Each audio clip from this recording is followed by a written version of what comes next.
accueille Brûlatour pour son billet acidulé de... J'adore même. Merci Brûlatour, merci pour toutes ces rooms de qualité. Voilà, il faut les moyens de céréales. Vous êtes les bienvenus. Merci. Bonjour à tous. Pour discuter avec nous et puis... Bonjour, merci de m'accueillir, ça fait longtemps. Salut Philippe.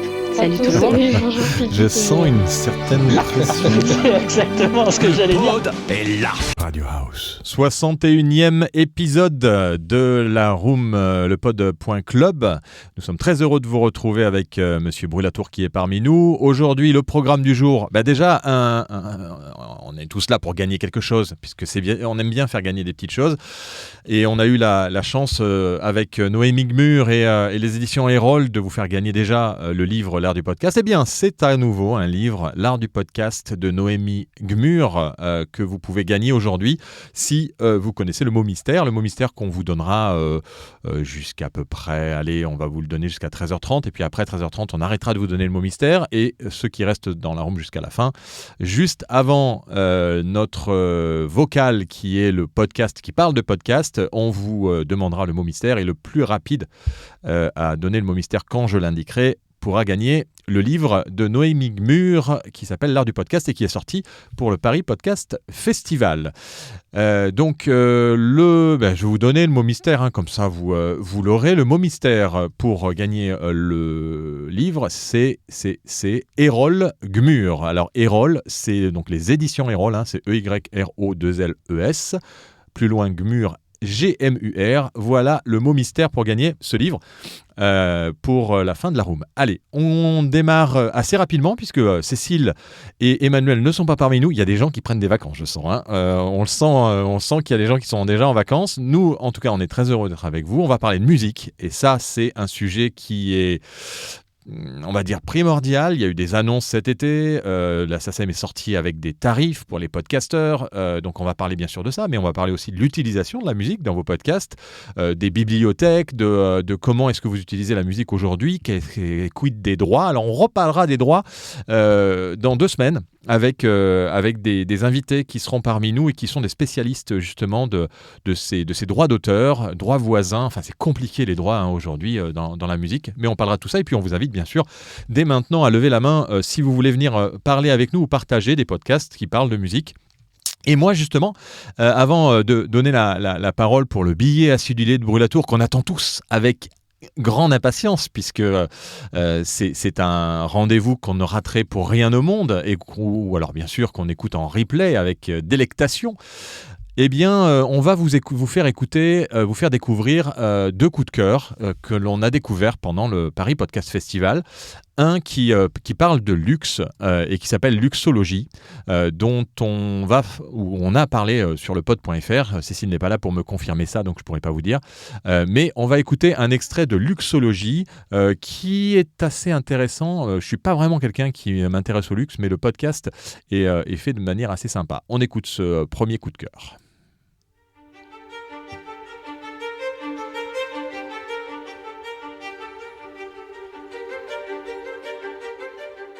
Chers auditeurs, chères auditrices, bonjour et bienvenue dans ce dernier épisode de Luxologie. J'ai le grand plaisir aujourd'hui d'être en compagnie de Stanislas de Kersiz afin d'aborder le thème de l'économie circulaire et de la seconde main appliquée au luxe. Bonjour Stanislas. Bonjour Aurore, la bien nommée. Aurore, le rebond du monde, la renaissance de notre planète, tu es bien nommée.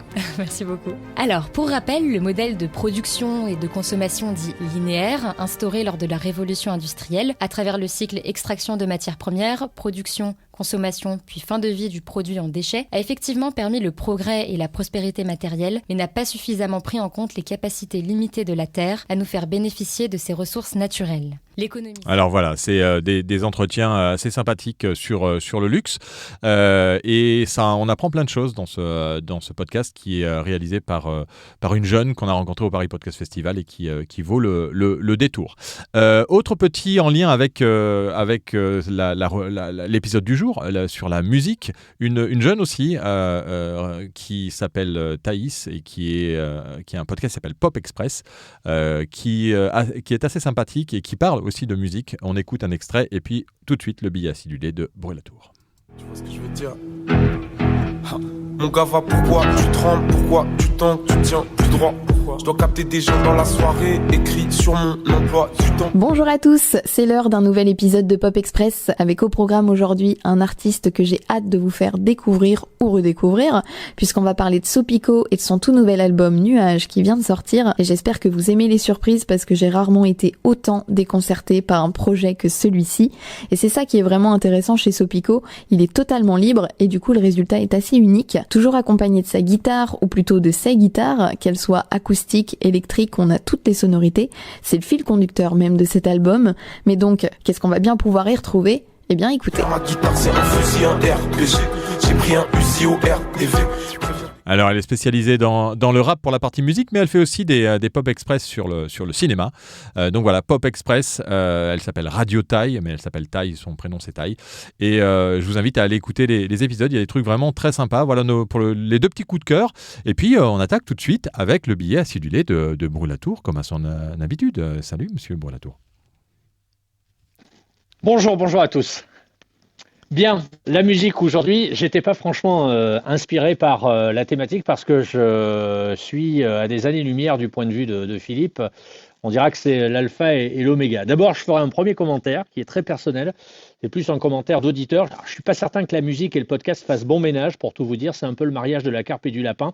Je m'explique, le podcast, c'est d'abord de la voix. Donc, l'auditeur est d'abord sensible à la voix et plus précisément à la conversation abordée, au dialogue, au sujet, aux échanges entre les individus, bref, au contenu verbal, à ce que vous avez à dire. La musique vient, selon moi, après, en second plan.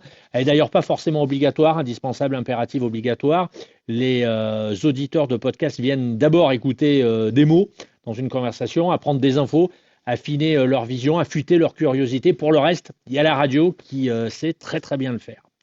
Un podcast de musique, c'est donc plus tout à fait un podcast selon moi, au sens où on l'entend, étymologique du terme, et pas tout à fait non plus une émission de flux musical. Donc c'est la raison pour laquelle je vois davantage la musique comme un complément ou comme une sorte de décoration sonore. Ceci dit, j'ai deux mots à vous dire sur la musique dans les podcasts. Musique qui peut y trouver donc sa place sous différentes formes. Il faut intelligemment penser à cette éventuelle déclinaison. D'ailleurs, dans les deux extraits que nous a diffusé Philippe il y a quelques secondes, j'ai un peu entendu de musique, mais pas trop. J'ai entendu aussi des gens qui parlaient. L'habillage. D'abord, l'habillage. C'est l'emballage de votre podcast. Alors, on parle de générique aussi, quoique ce terme a pris un sérieux coup de vieux ces dernières années. On peut utiliser une musique pour ouvrir son podcast, pour le conclure, par exemple. Quelle longueur ? Bon, je vous dirais que, contrairement à ce que vous pourriez penser, dans ce domaine, plus c'est court et plus c'est bon, parce que je pense que l'on doit tout de suite entrer dans le vif du sujet. Donc, un générique de 2 ou 3 minutes, c'est aussi prendre le risque de ne pas encourager l'auditeur, qui est toujours pressé à aller plus loin dans l'écoute et à vous abandonner avant même avoir eu le temps d'aborder le sujet que vous auriez souhaité aborder. Donc ici, on parlera davantage de virgules très courtes, moins de 10 secondes, avec pourquoi pas une voix spécifique. Bah oui, c'est ce qu'on appelle le jingle. Et dans le domaine du podcast, vous avez tout intérêt d'ailleurs à vous lâcher. L'auditeur de podcast, c'est pas l'auditeur de radio. Il veut être surpris. Il aime quand c'est créatif. Il aime quand ça casse les codes. Ensuite, l'extrait, c'est intéressant de mettre en musique ses propos. C'est intéressant, par exemple, lorsque vous produisez un podcast sur Halloween, par exemple, c'est un sujet presque d'actualité, de proposer un court medley, par exemple, d'extraits de chansons qui gravitent autour de cette thématique. L'extrait musical, quand il est en lien avec le sujet abordé, quand il apporte une autre vision, une vision donc complémentaire à une conversation, à un contenu, c'est pour le coup très intéressant. Dans tous les cas, on ne devrait pas forcément inclure une musique sans raison valable, au risque de produire un podcast ennuyeux. Donc il faut bien y réfléchir. Ici, vous êtes libre de faire ce que vous avez envie de faire, ce que vous voulez, mais surtout de ne pas faire comme les autres. Et de ne pas faire surtout comme les gens de radio. Et puis, troisième chose, l'illustration. Alors ici, je fais référence à la musique, autrement dit à la chanson, aux chansons. Musique qui tient une place centrale donc dans le podcast. Le risque, c'est de glisser vers l'émission de radio et de réunir au même moment et au même endroit tous les ingrédients d'une émission destinée à la radio. Je lisais récemment un article sur un de nos supports, la lettre pro de la radio, pour ne rien vous cacher. C'est un article qui était consacré au podcast du groupe M6. J'en extrais juste une phrase que j'ai retrouvée tout à l'heure. Elle est signée Eva Respo, c'est la directrice des activités digitales du groupe M6, donc quand même, un sacré poste, elle sait de quoi elle parle.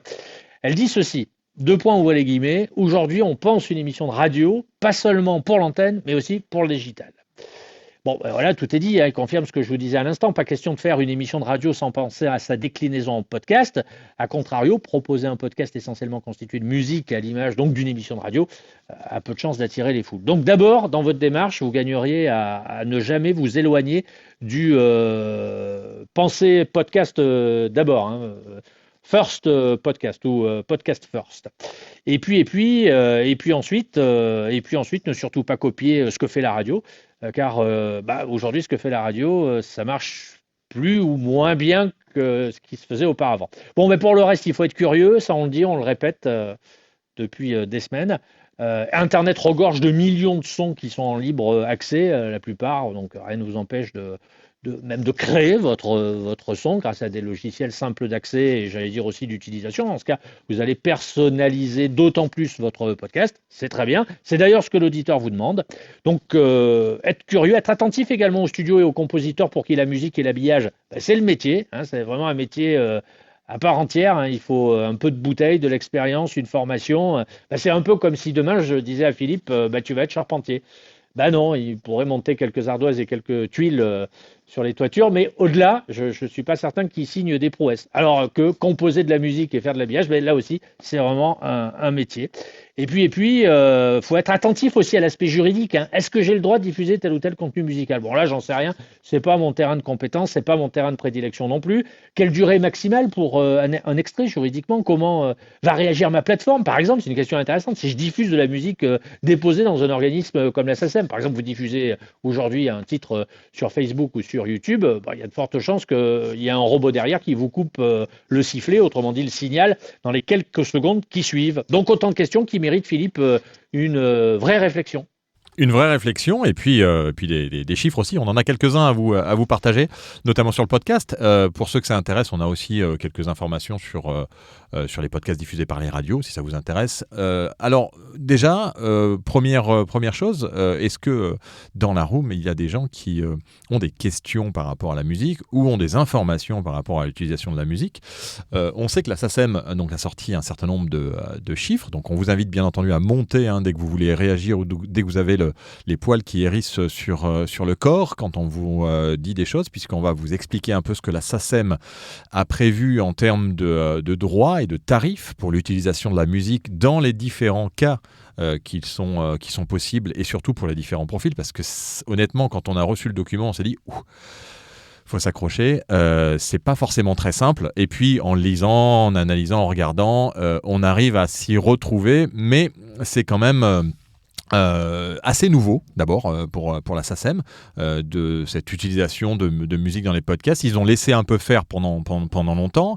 Il y a eu une annonce au niveau européen pour les plateformes qui diffusent de la musique, disant que toutes les plateformes qui ont des podcasts, qui hébergent des podcasts, qui en diffusent, qui sont agrégateurs de podcasts et qui ont des podcasts qui ont des musiques dont il fallait normalement payer les droits, peuvent interdire les podcasts avec une rétroactivité de 2 ans s'ils n'ont pas payé les droits. Donc, alors, je ne suis pas sûr que ça a été véritablement mis en application. Si certains dans la room ont des infos par rapport à ça, n'hésitez pas à nous le dire. Ou si vous avez des podcasts qui ont été supprimés ou enlevés de plateforme, montez nous le dire aussi pour discuter avec nous.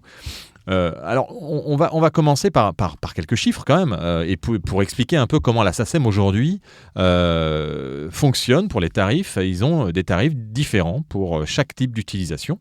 Donc d'abord, il y a les podcasts qui sont diffusés par les radios. Alors là, il y a des contrats qui existent entre la SACEM. Et quand je dis SACEM, c'est SACEM, SCAM, SACD. Alors ça, c'est peut-être des trucs qui ne vous parlent pas. La SACEM, on en a un peu entendu parler parce que tout le monde parle de SACEM, droit d'auteur musical, mais la SCAM, c'est pour les auteurs multimédia. La SACD, c'est pour tout ce qui est de dramatique, en fait, tout ce qui est fiction. Après, il y a la SDRM. Enfin, il y a plein de droits à payer. Donc, en général, il y a des contrats qui sont établis pour les podcasts diffusés par les radios.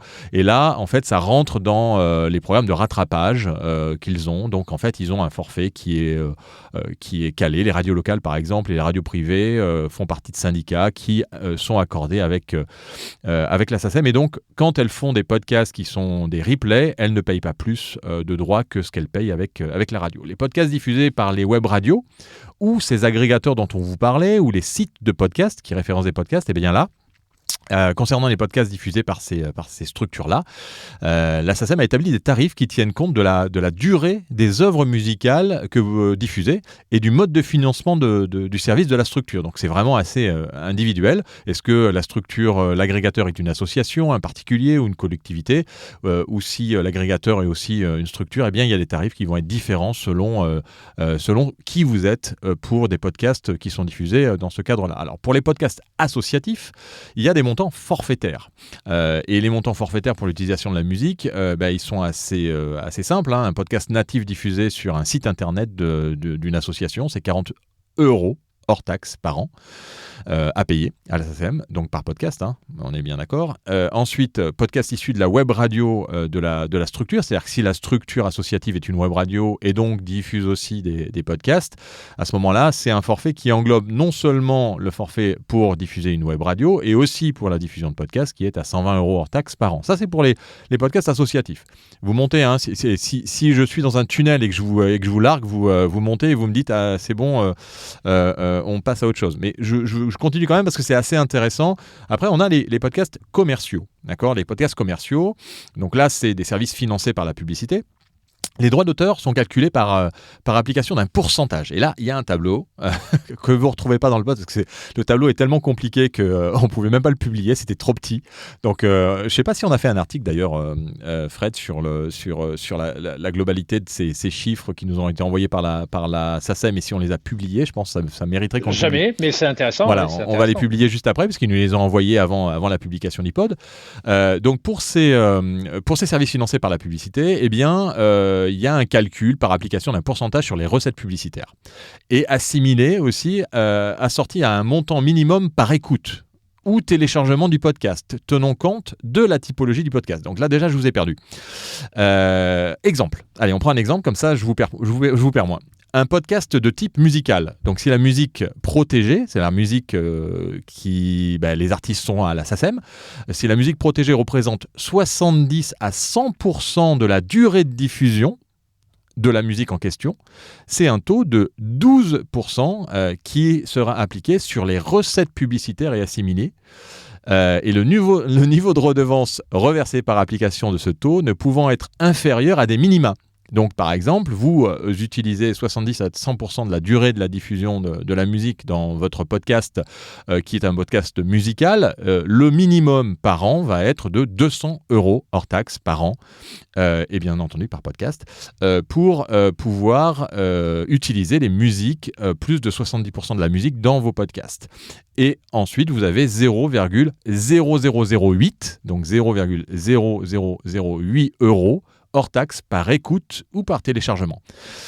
Ça, c'est pour les musicales. Ensuite, ils ont un beau tableau. Donc, si vous êtes un podcast, par exemple, de sport ou d'information, et que vous avez à l'intérieur donc 70% aussi de la musique que vous utilisez, vous la jouez dans votre podcast, c'est ça, eh bien là, vous avez un minimum de 100 € qui est véritablement à donner par an à la SACEM et un minimum par écoute ou par téléchargement de 0,0004 € par écoute ou par téléchargement. Donc ça fait au final quand même un peu d'argent pour quand on utilise des podcasts dans de la musique dans ces podcasts. Ensuite, il y a un autre tableau et puis vous avez aussi un tableau avec les généralistes, les radios généralistes. Donc et là il y a des critères. Par exemple, un podcast de sport et d'information, c'est qui parle de sport, de société, d'actualité politique, de santé, d'économie, d'entreprise, d'éducation et jeunesse, de sciences et technologies. Un podcast généraliste, c'est un podcast qui parle de voyage et tourisme, de mode, d'enquête, gastronomie, développement personnel, science-fiction, histoire, entrepreneuriat, tout ça c'est généraliste et là on est sur un taux de 150 € par an avec un 0,0005 € par téléchargement quand on est à 70% de la musique jouée dans son podcast. Par contre, si on est à 30% de la musique dans cette catégorie généraliste, c'est-à-dire qu'on n'utilise que 30% de la musique du titre, dans son podcast, et bien là on est sur un minimum de 50 € hors taxe par an et avec 0,002 € par écoute ou par téléchargement. Donc vous avez un tableau comme ça qui vous explique quand même de manière assez précise dans quelle typologie de podcast vous êtes pour ceux qui sont des podcasts commerciaux. Ensuite, vous avez les services financés par abonnement. Et là, les droits d'auteur sont calculés par application d'un pourcentage sur le prix de l'abonnement assorti d'un minimum par abonné et par mois. Et là, donc, vous avez un taux de redevance et un minimum par abonné et par mois. Donc, on va prendre le cas d'un podcast par abonnement généraliste qui utilise plus de 70% de la musique ou d'un titre à l'intérieur de son podcast. Et bien là, on a un taux de redevance qui est à 9% et un minimum par abonné et par mois qui est à, je lis mal parce que c'est écrit petit, 0,37 € par téléchargement, par abonnement et par mois. Donc par personne qui va être abonnée. Donc voilà pour, en gros, la totalité des chiffres qui nous ont été donnés avec les tableaux. On les publiera quand même dans l'article parce que c'est assez intéressant. Et puis vous êtes peut-être tous concernés par concrètement ces droits-là, les droits que vous devez payer par la SACEM. Je ne sais pas si vous avez d'ailleurs été informés. Et je ne sais pas comment la SACEM fait pour informer. Nous, on les a invités. Ils n'ont pas désiré venir encore. Peut-être qu'on ne désespère pas les avoir dans une room dans le futur. Mais Frédéric, tu voulais dire quelque chose ? Je vais vous partager très rapidement une anecdote parce qu'il y a quelques années, une de mes connaissances avait voulu créer une entreprise. Et un jour, avant la création, dans le processus de création de son entreprise, il était venu me voir avec dans ses mains, vous connaissez tous le document CERFA, c'est un document qu'on transmet aux entreprises. C'est un document identique pour l'ensemble des entreprises, mais pas que, pour le monde administratif en règle générale, en m'expliquant qu'il avait besoin d'aide parce qu'il n'arrivait pas à remplir ce document CERFA. Et je lui ai tout de suite répondu que si un document comme celui-ci bloquait son processus de création, il fallait qu'il arrête tout de suite. Autrement dit, qu'il n'aille pas là où on doit quasiment tous les jours se faire des nœuds au cerveau et jouer des coudes et faire sa place. Parce que le monde de l'entreprise, c'est surtout ce genre de problématique quotidiennement. C'est le comptable, c'est les salariés, c'est l'inspecteur des impôts, etc., etc. Pourquoi je vous dis ça ? Parce que le monde du podcast, c'est la même chose. Presque la même chose. Demain, ce sera la même chose que le monde de l'entreprise. Ça veut dire qu'il y a des règles, des devoirs à respecter. Et il y en aura de plus en plus sur le plan juridique. Soyez-en certains. Et donc, demain, ça deviendra un monde qui, administrativement, sera un peu plus complexe qu'il ne l'est aujourd'hui. Alors forcément, les gens se diront « moi, je ne vais pas passer mon temps à faire de l'administratif alors que mon rôle, c'est d'être créatif ou je suis puissant sur de l'enregistrement ou sur du partage sur les réseaux sociaux et ça va en décourager plus d'hommes. Ça va écrémer, on dit. Mais c'est comme dans le monde de l'entreprise. Ça écrème. Les chefs d'entreprise, ça les écrème. Il y en a qui, au début, arrivent avec des biceps et des triceps bien marqués et puis 2-3 mois après ils vous disent non mais j'ai préféré arrêter. Et je pense que demain, Philippe, le monde du podcast, parce que ça c'est quand même une illustration qui est très concrète avec des barèmes, avec toutes sortes de clauses comme la France, c'est en produire, faut pas non plus se cacher derrière son petit doigt. Demain ça fera partie des règles du jeu, donc il faut y aller franco de port, si j'ose dire. Voilà, va falloir être combatif parce que ça demeurera pas un monde assez idyllique où on produit dans sa piole 3 podcasts par semaine de 5 minutes chacun. Non, il y aura quand même un travail administratif à faire. Il faudra respecter des lois. Vous aurez certes des devoirs, mais vous aurez aussi des obligations sur le plan administratif à respecter. Et je pense que, moi je lis pas dans le marc de café, mais je ne veux surtout pas non plus jouer les Cassandres. Mais je sais très bien que dans les années qui viennent, justement, je pense que la musique, même l'extrait musical, le jingle sera forcément relativement scruté par des robots qui isoleront ce que vous diffuserez, ce que vous avez diffusé dans votre podcast et qui à un moment donné vous enverront la note, y compris d'ailleurs des auteurs. D'ailleurs, nous on est confrontés souvent à cette problématique-là. Vous avez des gens que vous interrogez, qui apportent un savoir et puis qui vous envoient la note par l'intermédiaire de la SACD, voilà, parce qu'ils sont déclarés dans tel ou tel organisme. Donc les mecs au passage ils veulent bien prendre un billet au passage, ce qui est d'ailleurs tout à fait naturel parce que tout travail mérite salaire, mais ça demande encore des déclarations à remplir de la paperasserie. Donc ce long monologue, ce long tunnel de Philippe illustre bien finalement ce que sera demain, je le crois, le monde du podcast. Ah ben oui, ça complexifie quand même un tout petit peu, mais en même temps, c'est bien que ça soit organisé, parce que quand on était dans les rooms l'année dernière, dans la saison 1, et Lauriane est là pour le confirmer, je vais l'accueillir avant de vous redonner le mot mystère si jamais vous voulez participer pour gagner le livre de Noémie Gmur qui s'appelle L'art du podcast, dans lequel il y a plein de choses très intéressantes. On l'a parcouru de notre côté. Donc le mot mystère si vous restez jusqu'à la fin de la room, quand je vous le demanderai à la fin de la room, c'est Erol, E-Y-R-O-2-L-E-S, Gmur, G-M-U-R. Et vous enverrez ça tout à l'heure quand je vous le demanderai par message et vous pouvez gagner ce livre qu'on vous envoie par la poste. C'est même pas en numérique. Nous, on est du vrai, nous. Lauriane, tu te rappelles, on parlait quand même beaucoup de musique. C'était un peu le flou. Là, c'est un peu moins flou, mais c'est carrément beaucoup, beaucoup moins flou même. Oui, bonjour messieurs. Je bouillonne. Ah, j'aime bien, moi, faire bouillonner les gens. En fait, on vous voit pas quand vous êtes dans la room, là, mais si vous bouillonnez, levez la main, allez-y.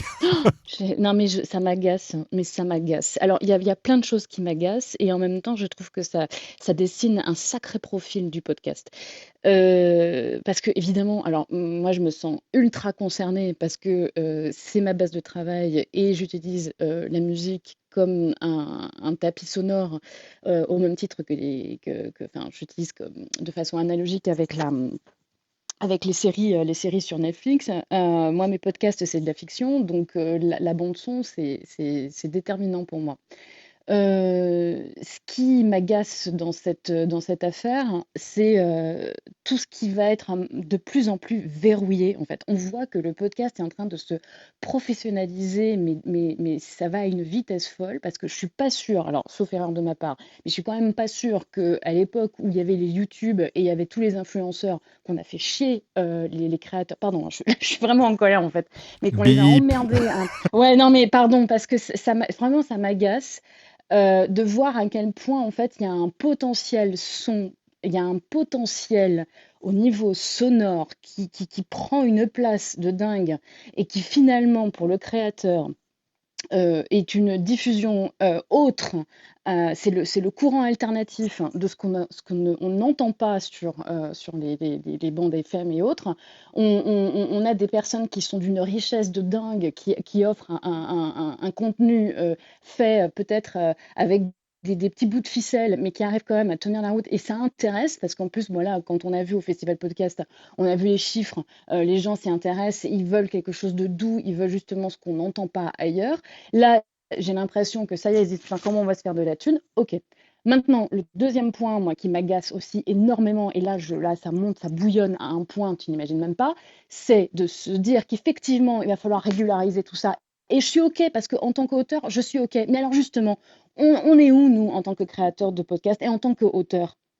À quel moment, nous, on va être considérés aussi à fournir un contenu où ça demande beaucoup d'énergie? Oui, comme disait Frédéric, à un moment donné, il faut aussi se mettre la main à la pâte de trucs qui on fait presque de la phobie administrative parce que ça devient très compliqué. Et nous, alors, en fait, à quel moment on est reconnu avec toute l'énergie, toute la créativité et puis à y aller, quoi, parce que enfin voilà, ça m'énerve. Non, mais je comprends. Et c'est vrai que, alors, les droits d'auteur, on sait qu'il y a des accords qui sont en train de signer pour les auteurs, mais on sait très bien que de toute façon, les auteurs sont pas forcément les mieux lotis. En l'occurrence, la musique, ça s'organise, c'est un peu normal. C'est aussi le cas dans tous les autres secteurs. Hein. Sur YouTube, ça s'est régulé. Ça a mis du temps quand même à ce qu'on puisse vraiment plus clair, l'utiliser. Ça va super vite. Oui. Là, ça va vite parce que je pense qu'il y en a qui sentent qu'il y a de l'argent. D'ailleurs, il y a eu, je ne sais pas si vous avez lu l'article sur Marianne récemment. C'est l'épisode 3 de l'employabilité des femmes dans les entreprises qui font du podcast. Si vous avez l'occasion d'aller le lire, vous pouvez. C'est pas l'objet du jour puisque là on parle de musique, mais c'est vrai qu'il y a de l'argent et donc quand il y a de l'argent, tout le monde a envie de se servir un peu, et notamment les droits d'auteur, ce qui est normal par rapport à la création des œuvres musicales, et qui est bien mieux organisé que dans le cadre de droits d'auteur. Et là, je peux aller dans d'autres secteurs d'activité. Je peux aller dans le secteur du graphisme. Si vous êtes designer et que vous créez un design, essayez d'aller chercher des droits d'auteur. Vous pouvez toujours courir. C'est très, très compliqué. Faut être soit un designer super connu, mais dès que vous arrivez avec un client et vous lui dites je vous fais payer la créa et puis je vous fais payer vos droits d'auteur à côté, vous ne trouverez personne aucun client pour vous les payer. Donc ça, c'est aussi un côté, le côté avantageux de cette partie-là. Ce qui est gênant après dans tous ces droits d'auteur musicaux, c'est la répartition. la complexité de la répartition, et ça on l'a vu nous dans le secteur de la radio, c'est un réel problème, puisque c'est souvent ceux qui sont les plus connus ou les plus diffusés qui touchent le plus, et il n'y a pas véritablement de déclaration, par exemple, pour ces accords qui sont faits avec les radios associatives, et je suppose que ça sera la même chose pour les podcasteurs. C'est-à-dire que les petits podcasts qui utilisent des musiques qui sont des indépendants, ces indépendants-là, ils ne seront pas déclarés comme étant ceux qui vont toucher les droits d'auteur derrière par rapport à ce que vous allez payer vous en tant que créateur de podcast. Et c'est ça qui est le plus compliqué dans cette industrie du droit d'auteur, c'est comment est-ce qu'on peut rémunérer de manière équitable ceux qui ont véritablement composé la musique, ceux qui ont véritablement créé l'œuvre. Et on sait très bien que le droit est inaliénable. C'est-à-dire qu'une fois que tu as fait ton podcast, il est à toi et personne ne peut te le piquer. Mais la reconnaissance de ces droits est assez compliquée, et surtout la déclaration de ces droits, puisqu'on est dans un monde de déclaration, et c'est pareil pour la presse écrite, pour plein de choses. C'est tant qu'on n'est pas déclaré et que la radio ne dit pas je vous ai diffusé, vous êtes l'auteur de mon truc, vous touchez rien en droit, et ça met des fois 12 mois, 13 mois, 14 mois avant que vous puissiez toucher le premier centime de droit d'auteur une fois que vous avez été déclaré. Donc c'est des process qui sont très lourds, très complexes. Je ne sais pas si certains dans la room confirment, infirment ou veulent réagir, mais montez avec nous, on est avec Lauriane, on parle de musique dans les podcasts. Si vous en utilisez et que vous n'étiez pas au courant, venez nous le dire. Si vous avez déjà payé vos droits, dites-le nous aussi. On sait qu'on avait Raphaël du podcast Violet sur Prince, qui utilise des musiques de Prince et qui a demandé à la SACEM depuis déjà plusieurs années ce qu'il fallait qu'il paye, et il n'a pas encore eu le formulaire de paiement. C'est-à-dire que oui, ils lui ont dit il faut payer tant, mais il n'a pas encore payé parce qu'ils ne lui ont pas envoyé la méthode pour le paiement. C'est ça. Moi, j'ai pareil, je l'ai reçu par mail, et quand je veux pour payer, on n'a pas soit le RIB ou soit l'adresse en fait pour envoyer un chèque ou autre, quoi. En fait, on nous donne. Enfin, moi, je me suis manifestée justement pour ne pas avoir de soucis et avoir une preuve qui justifie que j'ai fait les démarches pour pas qu'on me tombe dessus. Mais après, c'est très compliqué aussi d'aller. Enfin, ils demandent de l'argent, mais en même temps, ils veulent pas être payés. Enfin, bref. Oui, non, mais c'est. Il est certain que. Oui. Philippe, il est certain que si vous voulez, comment dirais-je, mettre en place une sorte de side job, c'est-à-dire un deuxième emploi, c'est-à-dire vous avez un emploi du lundi au vendredi, et le week-end, vous décidez de vous lancer dans une autre opération qui vous permettra d'agrémenter vos revenus mensuels. En termes de droit d'auteur, enfin moi comme ça au doigt mouillé, j'y ai pas le museau tous les jours, donc je maîtrise pas forcément le sujet, mais mieux vaut partir sur une stratégie d'ordre publicitaire, c'est-à-dire de se dire voilà, est-ce que je suis susceptible avec mon produit de faire 5, 10, 15, 20 000 clics sur un seul épisode, auquel cas je vais commencer à pouvoir générer des revenus publicitaires, et donc par voie de conséquence je vais créer un petit business en marge de mon premier emploi. Vaut mieux partir sur cette stratégie publicitaire, sur cet angle publicitaire, que de partir sur le reversement de droits qui vous permettrait d'avoir chaque mois 4 ou 500 euros, parce que là, c'est pas la même limonade, quoi. En termes de revenus, ça va pas être... Enfin, là aussi, c'est l'alpha et l'oméga, quoi. Donc, sauf si, effectivement, vous avez une production qui est extrêmement populaire, si vous avez respecté... le cadre législatif à la rigueur. Mais moi, il me semble qu'une stratégie axée sur du pré-roll, du mid-roll, par exemple, ou du podcast de marque, et d'ailleurs, on le voit bien aujourd'hui, ce qui permet de faire que les studios, y compris d'ailleurs ceux qui ont pignon sur rue, continuent d'un exercice à l'autre, c'est, Philippe, corrige-moi si je me trompe, mais c'est surtout le chiffre d'affaires qui est généré sur du podcast de marque, qui permet ensuite de dégager une marge qui est parfois relativement confortable, et cette marge-là va permettre de produire du podcast plus anecdotique. Original, oui, de la création originale. Exactement. Oui, c'est comme ça, oui, tout à fait. Après, on sait qu'il y a des gens qui vivent de droits d'auteur, on va accueillir Thomas et Zuber après, qui vivent de droits d'auteur. Je pense à une boîte d'édition qui s'appelle Maurice Clément Fèvre, qui je connais des auteurs c'est des podcasts, mais ça s'appelait pas podcast à l'époque, c'est des documentaires sonores qui, depuis qu'ils le font, fond, ont des rémunérations considérables parce qu'ils ont des accords avec les radios, avec par exemple 60 radios, et en fait, c'est les éditions Clément Febvre qui envoient ces rapports à la SACEM ou à la SACD ou enfin à l'organisme de droit collecteur intéressé, et à ce moment-là, ils ont des rémunérations qui sont assez considérables. Après, c'est une organisation, c'est un métier après de pouvoir s'intéresser à ces droits d'auteur, mais ça vaut le coup quand on sait comment ça fonctionne en fait. C'est un peu toujours le même problème. Mais juste pour conclure sur mon propos aussi, c'est de dire qu'effectivement, moi, au vu des chiffres que tu as donnés, je trouve sincèrement que là, on est en train de voir à quel point le podcast est en train de se professionnaliser, certes. Donc, ça veut dire qu'à côté, il va y avoir des boîtes qui vont se créer dans le but d'accompagner des podcasteurs dans cette veine-là purement administrative. En tout cas, moi, pour ma part, j'ai arrêté de faire les choses à mon compte. Moi, aujourd'hui, je vends en fait du contenu pour les boîtes de prod. Parce que tout ça, je ne peux pas gérer. Oui, alors après, il y aura certainement des structures qui vont, et peut-être les hébergeurs, qui vont jouer un rôle à l'intérieur, comme ils le font d'ailleurs pour faire gagner du temps, les Ocha, AudioMeans et Podcastix, pour ne pas citer que les Français, pour citer que les Français plutôt. Eh bien, c'est vrai qu'on peut peut-être, par leur biais, avoir des accompagnements et des facilitations pour déclarer la musique et surtout pour la reconnaître, parce que s'il suffit qu'ils installent un petit Shazam pour savoir quelle est la musique que vous jouez, et vous aurez une déclaration exacte en fait de la musique qui est jouée et du pourcentage que vous devez payer par rapport à la SACEM. Donc je pense qu'ils ont eux aussi un rôle à jouer, et on le verra d'ailleurs dans les prochaines rooms, puisqu'on les invitera à nouveau, les hébergeurs, à venir parler avec nous. On accueille Thomas qui est le créateur de ce WhatsApp du Paris Podcast Festival, où on a découvert Luxologie Pop Express. C'est grâce à Thomas qu'on a découvert ces podcasts-là. Salut Thomas, tu voulais réagir par rapport au sujet du jour? Bonjour à tous, merci de m'accueillir. Oui, effectivement, moi j'avais une question. Déjà, je suis rassuré de voir qu'on est nombreux quand même à être de très bonne volonté, à vouloir se déclarer utilisateur de musique et à chercher à comment on peut payer nos droits de manière facile quand on crée du podcast avec des extraits musicaux. Puis je me rends compte que je suis pas le seul à avoir des soucis là-dessus. Et là où je me rassure également, c'est de voir que c'est pas clair du tout pour qui que ce soit, notamment quand on va utiliser du contenu musical qui ne fait pas partie du catalogue SACEM.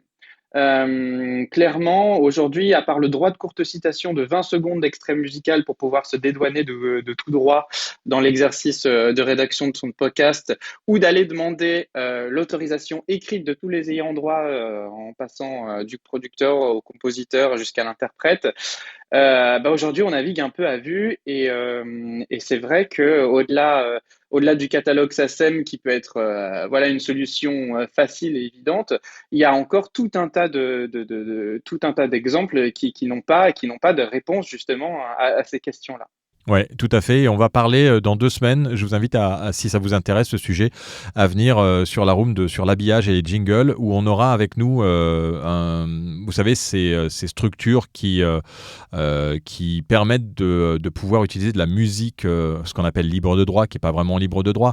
Donc Universal Music Production, qui sera avec nous, et avec la personne qui s'occupe de la musique à Europe 1, Xavier Joly, qui sera parmi nous dans 2 semaines, et on va en parler justement. Et puis il y a une personne qui s'appelle Isabelle Bougeois, qui sera avec nous, et qui aussi, elle, connaît vraiment tous les détails financiers et techniques par rapport aux droits d'auteur pour utiliser de la musique de bibliothèque. Ça peut être aussi une solution, mais il y a des coûts aussi, mais par contre tout est intégré. C'est-à-dire ce que tu disais, Lauriane, tout à l'heure, par rapport à la complexité de la déclaration, ces bibliothèques musicales-là permettent aussi de simplifier cette gestion. On accueille Zuber pour sa réaction aussi par rapport à ce qui se dit. Salut Zuber.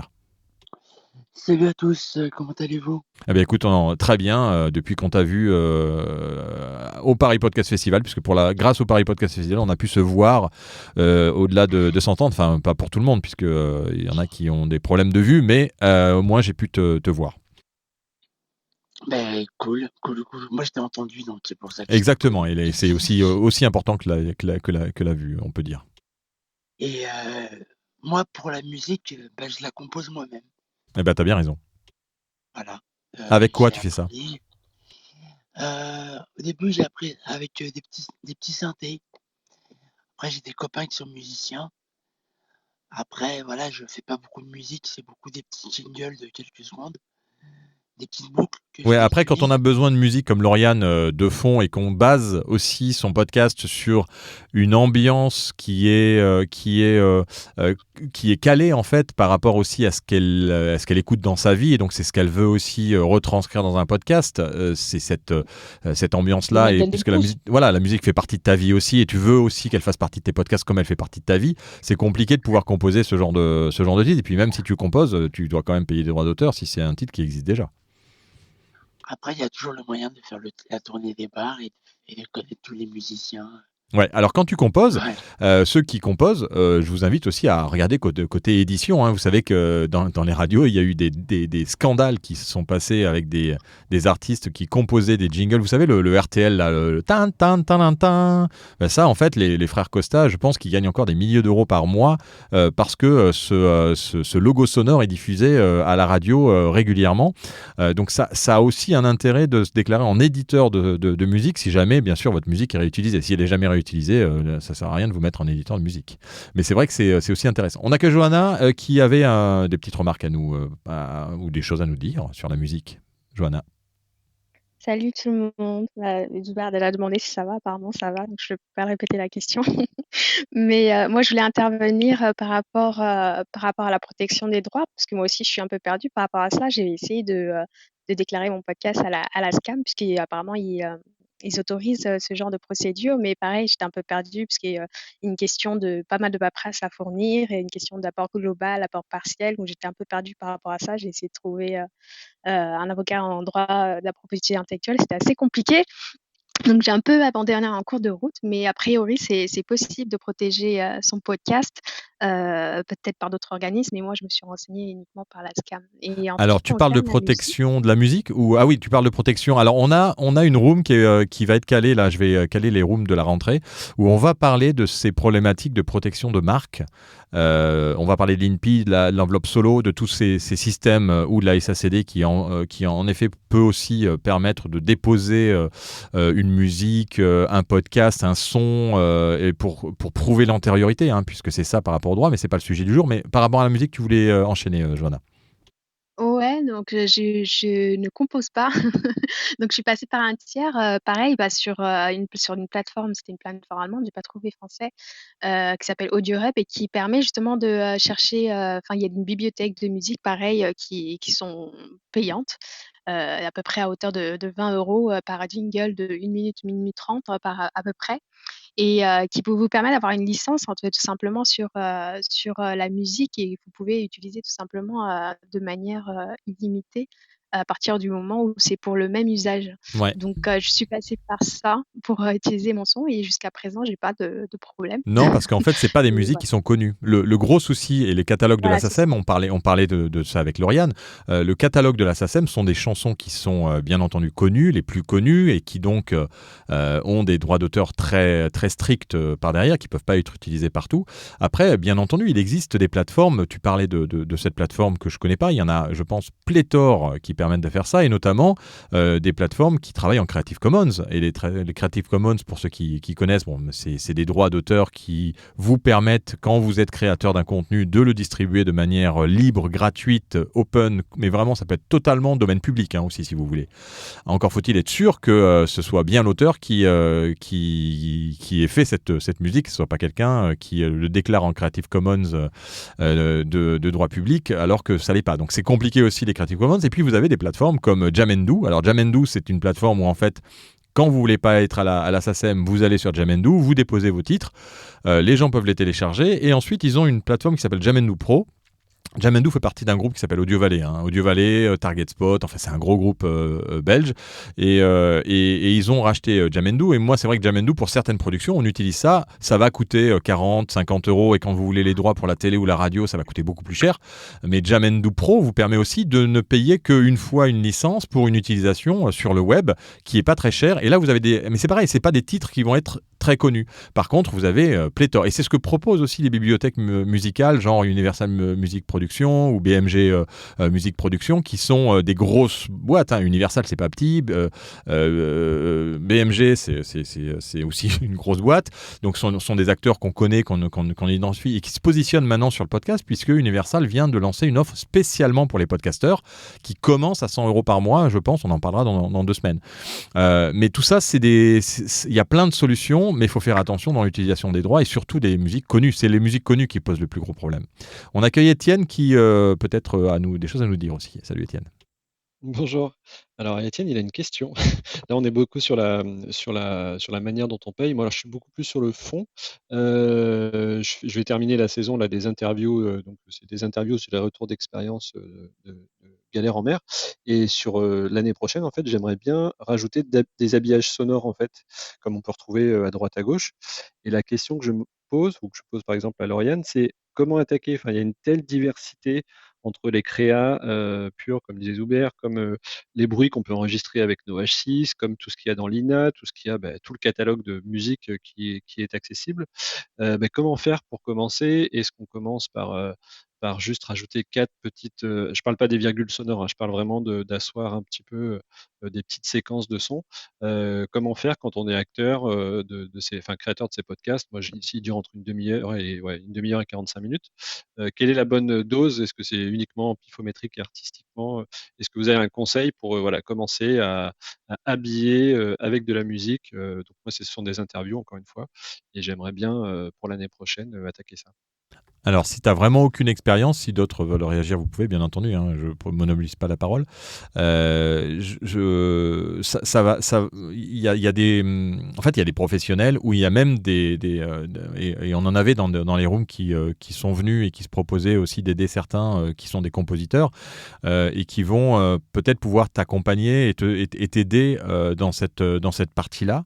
D'ailleurs, c'est une des choses à laquelle on réfléchit parce que c'est de plus en plus de demandes. On l'a vu au Paris Podcast Festival, il y avait un espace Ocha où ils proposaient à certains de participer à des podcasts ou de présenter des podcasts. Il y avait 2 grands tableaux et en fait dans les petites choses que les gens écrivaient, il y avait des compositeurs qui disaient je cherche des podcasts pour composer la musique. Mais en fait, je pense que tu peux t'accompagner et donc on se disait avec le pote qu'on allait lancer un espèce mais gratuitement en fait des demandes un peu comme a fait Ocha sur son site pour tous ceux qui cherchent des graphistes, ceux qui cherchent ou alors qui sont graphistes et qui veulent mettre à disposition un certain nombre de choses pour des podcasteurs et qui après bien sûr peuvent être rémunérés parce qu'autant le pilote vous pouvez lui faire gratuitement et c'est ce qu'on fait nous avec un compositeur ici à la Radio House à Brive qui est venu nous voir, qui voulait lancer des podcasts. On lui a dit tiens, est-ce que tu peux composer?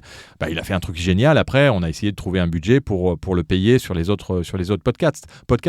Mais tu peux être accompagné par des compositeurs qui après jouent le jeu avec toi sur la totalité de ton podcast. Je pense que c'est le meilleur conseil. Si tu n'as vraiment aucune expertise toi en musique et que tu ne sais pas vraiment vers quoi tu veux aller ou tu n'as pas d'idée claire sur l'ambiance que tu veux, à quel moment tu vas le mettre, est-ce que c'est en bed? Donc le bed c'est un fond sonore. Est-ce que c'est un jingle qui va arriver à un moment? En fait, il y a toute une dramatique dans la musique et c'est souvent les compositeurs qui sont les plus à même à nous aider là-dedans. Moi, je sais que quand tu travailles avec moi, ça n'a rien à voir que quand moi je fais comme Zuber des créas sur GarageBand quoi. C'est ok, mais il y a un moment où on arrive à ses propres limites hein. Donc le mieux c'est d'essayer de s'accompagner. Donc on va essayer de lancer ça. Si vous voulez nous aider à ça, on est partant pour lancer un petit truc de petites annonces gratuites où tout le monde peut dire tiens, mais vraiment dédié au podcast sur lepod.fr. Si ça vous dit, Zuber, je vois que tu plus vois ce que je dis. Je plus hein. Et pour répondre un peu à ta question, Étienne, tu pourrais rajouter de la musique ou une ambiance sonore par rapport au thème de tes interviews. Tu vois, si c'est autour de la mer, balancer un peu de sons d'océan, Ouais.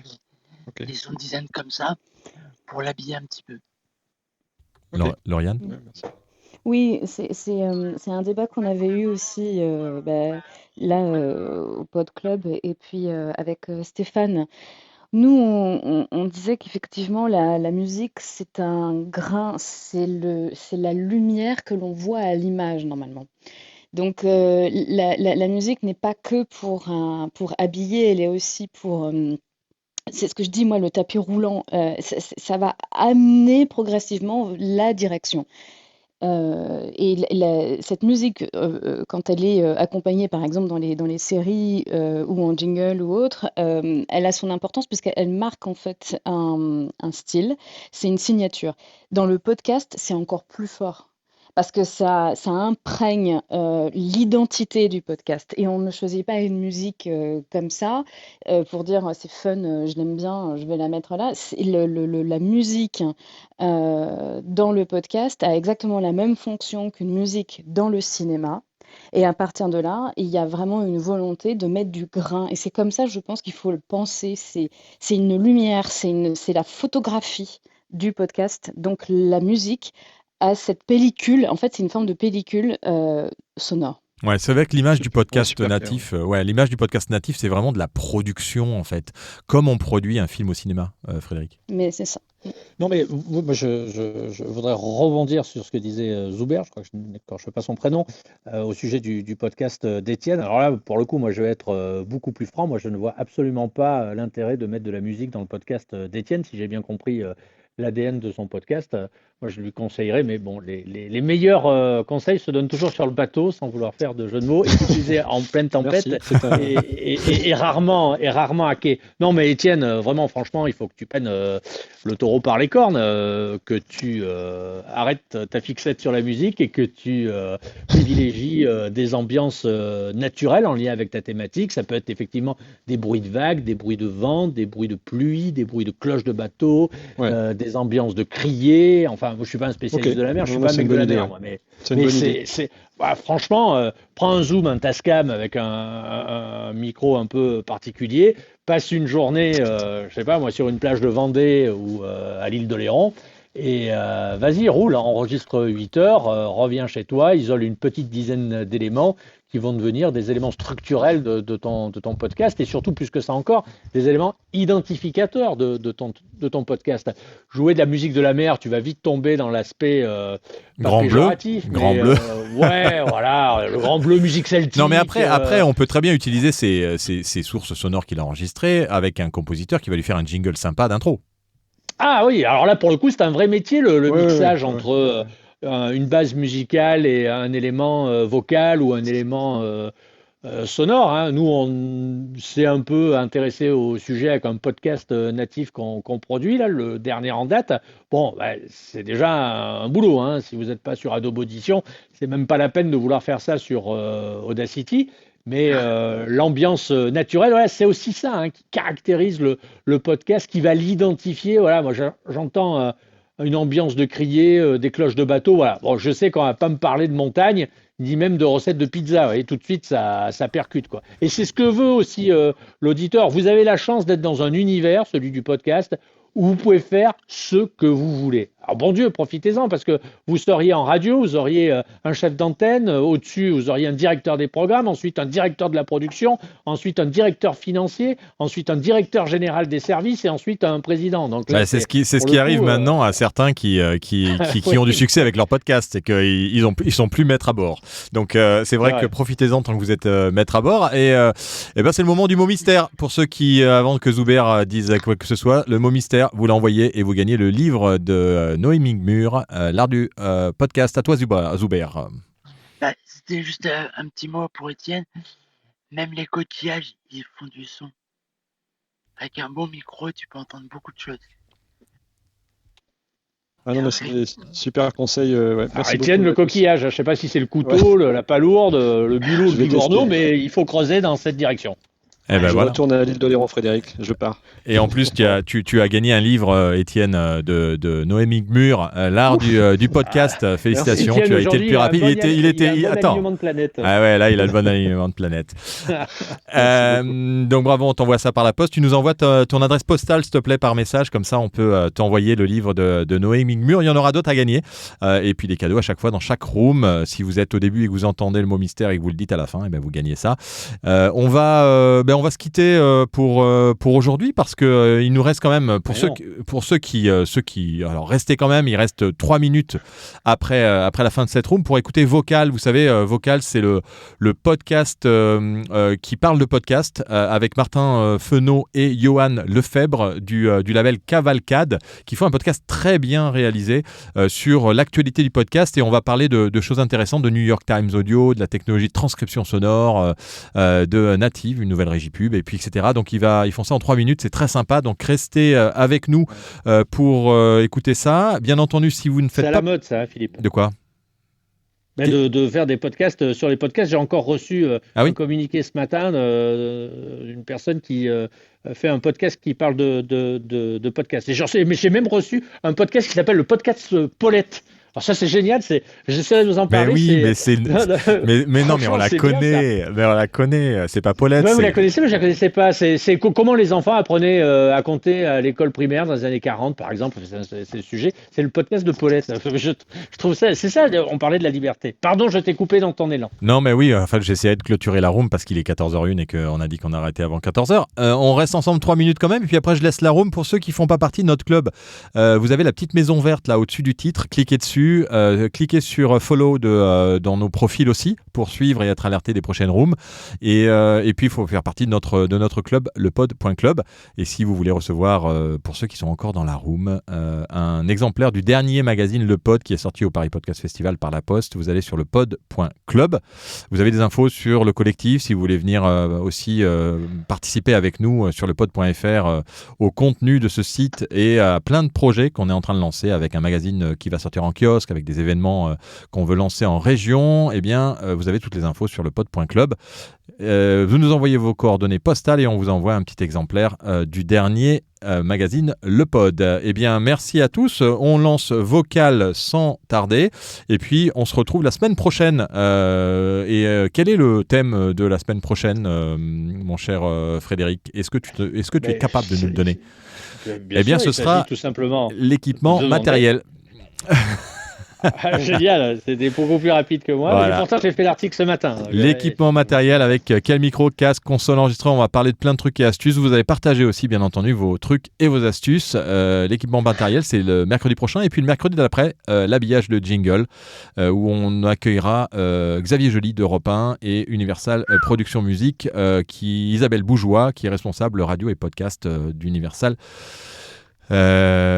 Production musique. Du lourd. Ouais, du lourd. Et puis non, mais surtout des trucs concrets parce qu'elle a plein de chiffres à nous donner et elle sait exactement Philippe, comment ça se passe. Il dit du concret. Tu vas directement là où il faut aller, du concret. Du concret. On aime bien le concret. Allez, on y va pour Vocal. Salut, à la semaine prochaine. Ciao. Ciao. Vocal. 3 minutes pour tout savoir sur l'actualité du marché du podcast. Nouvelles pratiques culturelles, nouvel outil d'influence, les dernières infos du secteur et un zoom sur un podcast de marque. Vocal, c'est parti. New York Times Audio, c'est le nom d'une application créée et testée en ce moment par le New York Times. Seul un petit groupe d'abonnés ont accès à la version test de ce qui pourrait être demain la plateforme de diffusion du journalisme audio.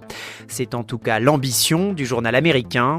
L'application permet pour l'instant d'écouter les podcasts du New York Times qui rassemblent 20 millions d'auditeurs chaque mois. Elle permet aussi d'avoir accès aux articles du journal en version audio, articles lus par des journalistes. La société d'études de marché Kantar va intégrer des podcasts quotidiens dans ses revues de presse. Elle utilise une technologie de transcription sonore automatique développée par ETX Studio et Microsoft. Technologie qui permet de convertir automatiquement des articles texte en fichiers audio. La société londonienne Global a fait l'acquisition d'une start-up qui propose une technologie similaire. Le groupe de médias et de divertissement souhaite ainsi répondre à la demande croissante des consommateurs en matière d'audio. Native, c'est le nouveau nom de la régie publicitaire de Nouvelles Écoutes. Le studio français accentue la diversification de son offre avec la création de cette entité indépendante dédiée à la conception et à l'intégration de messages publicitaires dans les podcasts. Le catalogue de Native comprend notamment les podcasts du studio Nouvelles Écoutes et les podcasts en français du studio Wandery, l'un des leaders du marché américain. Facebook ouvre ses salons audio partout dans le monde. Les Live Audio Rooms, disponibles aux États-Unis depuis 4 mois, sont désormais accessibles en France. Ces espaces de discussion sonore entre utilisateurs sont aujourd'hui proposés par la plupart des réseaux sociaux qui mettent en place des programmes de financement des meilleurs contenus. Chaque réseau cherche un moyen de garder les talents de l'audio sur sa plateforme.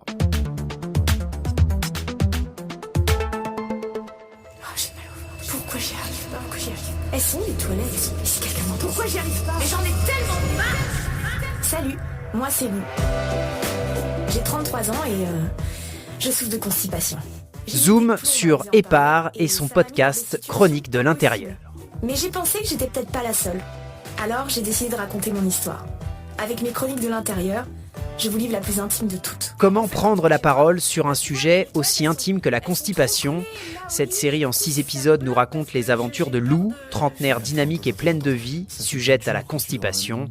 Un choix audacieux pour la marque Épar qui vante les propriétés de libération du transit de son eau minérale. Une tonalité joyeuse et décalée pour un sujet souvent tabou. Le podcast Chronique de l'intérieur, produit par Binge Audio, a reçu l'argent au Grand Prix du Brain Content.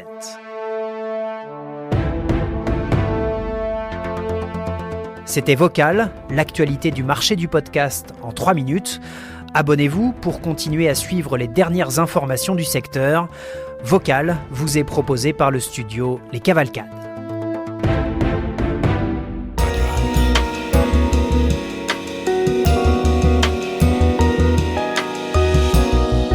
Une production Radio House. Et on accueille Brûlatour pour son billet acidulé de J'adore même. Merci, Merci pour cette seconde de qualité. Voilà, il faut les moyens de céréales. Vous êtes les bienvenus. Bonjour à tous. Pour discuter avec nous et puis Bonjour, merci de m'accueillir, ça fait longtemps. Salut Philippe.